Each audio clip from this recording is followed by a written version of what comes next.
Okay, so for this speech, I'm going to demonstrate how to use a record player.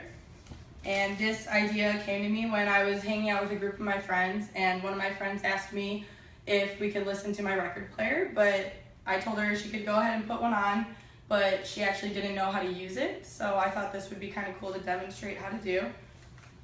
A lot of my friends have complimented me on my record player. A lot of them think it's cool and different, but they admit that they have no idea how to work one, so I'll be demonstrating it. And I think it's pretty interesting to, like, anyone who has any type of interest in music should know how to use a record player, just because it's a new way of listening to music and it gives you an opportunity to explore what else is out there.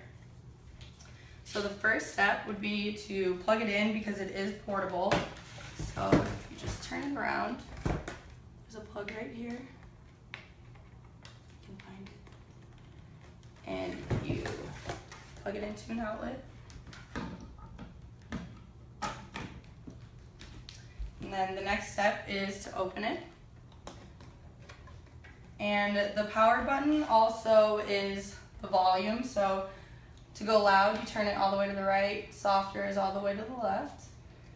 And then the next step would be to unlatch this from the needle, because the needle will move around and shake if it's not attached down. So you just make sure the lever's up. And then the next step would be, there is a switch right here that have speeds on it, and it's 33, 45, and 75. So 33 is where the normal pace is. 45 would be a little faster, and 75 is the fastest, and that's when their voices start to sound high-pitched and squeaky. So I don't like to listen to it like that, but. And the next step would be to choose a record. And this is the record I've chosen for you guys. You take it out of the casing. And you want to be careful with this part because you're not really supposed to touch the record, because fingerprints can cause it to skip or scratch.